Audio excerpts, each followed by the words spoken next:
Char Siu for you.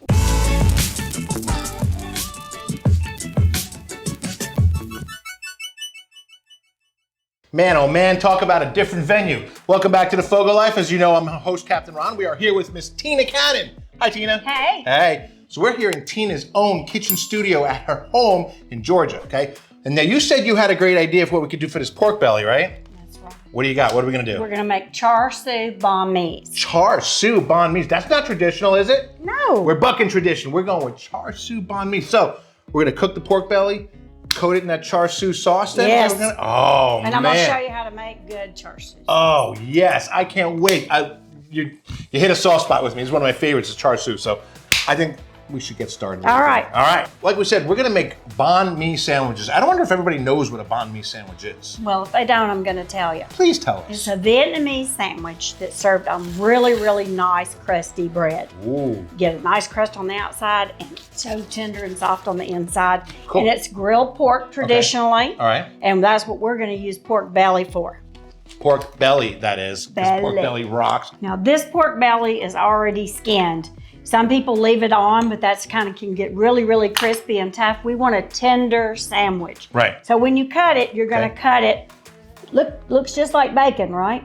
So this side versus this side. We wanna cut it this way. So you want to cut it into big, giant, fat strips of bacon is basically what we want to do, right? Yes. So we want it to fit the bun too, you know. Okay. All right, Tina, I'm going to follow your lead on the seasoning here, okay? So what are we going to do first? Well, we're gonna do something non-traditional because Okay. that's the way I roll. I love non-traditional. Yeah. So Char Siu has got soy sauce, so it's a little bit salty. So we're gonna go really, really light on the kosher salt. Okay, so that just helps it, get kind of crusty. All right, so we're using kosher salt first. Kosher salt, just Okay. like a light Just coat. a little coating, okay. Yeah, it looks like a lot, but it's not. So we don't want to do it like we're doing a picanha where we're going to load this thing up or something. So just a light coat, Okay. and then you could use just black pepper if you want, but we're gonna kick it up with something I absolutely love. Oh my God. Nashville Hot. Love it. I know that's not traditional, but this is my recipe. You know what? I got to tell you. So I love making things your own. You know what I mean? It doesn't have to be traditional every time. If you don't like something, you want to change something, or you have a different spice you want to try that, okay? You don't have to follow what it used to be, okay? Exactly. Innovate. So I like your idea here. Thick. Slice some onion. We're going to put this, are we going to put it in between the pork Yes. belly? Ooh. So it'll flavor and also keep them separated. Nice. Okay, so we start with just one right on here? Just stick it on there. Now the pork belly. So we're going to start with the fattest pieces and put the fattest pieces on the bottom, okay? You made yours super big. Yeah, just because I'm awesome. This is another good reason to take the skin off. Uh-huh. It's hard to get it over the skewer. All right, Tina. It's that simple? That's right. All right. To the egg. Sounds good. To the egg. All right, Tina, our Trompo Char Siu is ready to go on. So we're just going to put it on like this, right? Yes. All right, let's do it. So I want to show everybody, we don't have the expander basket in here. We just have the convector and the grate. And now we're just going to close her down at 250 and let her go. So what temperature are we going to cook this to? Is it go by temperature? It'll go by look? What are we going to do? I go by looks. Go by looks? I've never temped pork belly at Okay. all. I want it to be rendered, and when the outside starts to get crispy, then we're going to pour some Char Siu sauce on it. Ooh, we better go make that sauce though, I think, right? I'll show you how. All right, let's go. All right, now in my experience, one of the most important parts of the sandwich is the what? Pickled vegetables. Pickled vegetables, right. So we're gonna start with carrots, right? Yeah. So what are we gonna do with the carrots? I start with the fat end because I get more volume. I want lots of carrot. So while she's doing this, in case you're not sure what it is, daikon is actually like a Vietnamese radish. Okay, it's not quite as pungent as a radish. It doesn't have that sharp bite, but it's got a real nice flavor. Once you pickle it, really makes a great addition to the sandwich. All right, for the pickled vegetables, I like onion in mine, so I'm gonna put a little bit of onion, and then we're gonna season it up with some rice vinegar, lime, black pepper, and some cane sugar. All right, Tina, we're up to the jalapenos now. Right. So I know this. If you leave the veins and the seeds in there, it's gonna be hotter. So I'm gonna take the seeds out of mine. It's because you're a wimp. Yeah, I have a feeling you're gonna leave yours in there. I'm aren't you? leaving mine in. All right, so our Char Siu is cooking on the egg. All right, we got our vegetables pickling. We got our jalapeno sliced. I think we're just missing one thing that we're gonna have to put on this meat. All right, What is that? the sauce. The sauce, a Char Siu sauce. Now, if you're not familiar with what Char Siu is, have you ever gone to a Chinese restaurant and had those delicious ribs that they have? That bright red coating on them? Whoa, good stuff, That's right? it. Anyway, that's the sauce we're gonna make here, and Tina is gonna show us how to make her version of Char Siu sauce. 1/3 of a cup hoisin sauce, 1/4 cup honey, 1/4 cup soy sauce, 3 tablespoons dry sherry, 1 teaspoon Chinese 5-spice powder, 1 tablespoon cane sugar, 1 teaspoon sesame oil, and 2 to 4 drops of red food color. That's what we're looking for. See that beautiful red color? Oh yeah, that's gorgeous. That's what we're looking for. Nice job, Tina. I am so excited. Woohoo! Matched your lipstick. That's right. All right, Tina, should we take a look? Let's look. It smells so good, doesn't it? Oh yeah, look at these babies. Oh my goodness. That is just gorgeous. Neighbors are probably gonna smell that. All right, so I'll tell you what, the onions were a really good idea.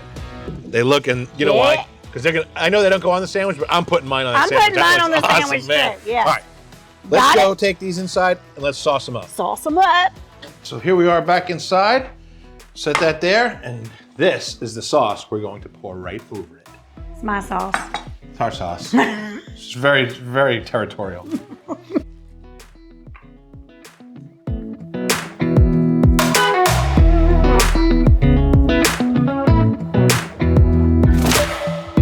One thing left to do. Let's sear them. To the egg!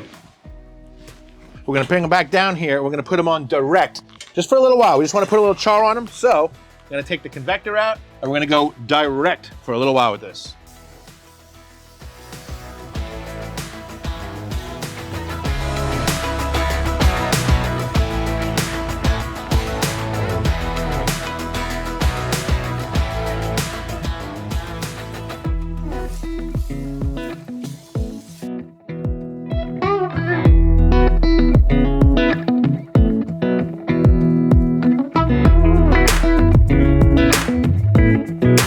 So we've got all set here. We got our bread cut, we got our meat on there. I put the daikon, the carrots, the jalapenos. I know you got something else to add to this, right? Grilled onions. Grilled onions on there too, that's right, yeah. Now what do you got here? Cilantro. Cilantro, all right. Which is traditional. Yes, all right. Rip some off. Rip it off and just layer it on there. Yeah. You don't have to throw it all over the I kitchen, have to Tina. throw it all over the kitchen. We're fixing to eat it. And a little lime. Hey, a little lime never Just hurt, that's for a sure. little lime. Well, Tina, I think that we nailed this. It looks awesome. I won't lie, we tasted a little bit. We nailed it, right? Nailed it. Nailed it. It's so good. It's like a big giant hunk of Chinese rib. That's exactly what it's like. Can you quit talking? More tender. Yeah, I think it's time to taste some, isn't it? I always talk too much, don't I? Let's see. Okay.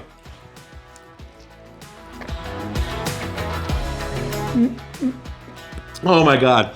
All right, that is just absolutely outstanding. Tina, I gotta tell you. So you did some things that I wouldn't have normally done to it if I was making it, but I bow to the queen. Oh my God, it's phenomenal. Yes, it's not your typical traditional banh mi, but banh mi, that's good, right? What do you think?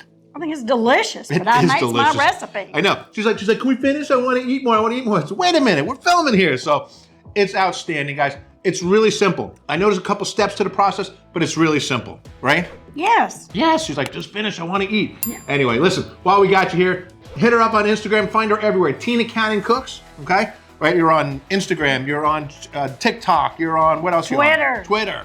Facebook. Facebook, everything. Find her there. Find me, Captain Ron 302. Remember to subscribe to the FOGO Charcoal YouTube channel while you're here. Give us a thumbs up, leave us a comment, and remember to get out and grill, okay? And we'll see you the next time on the FOGO Life.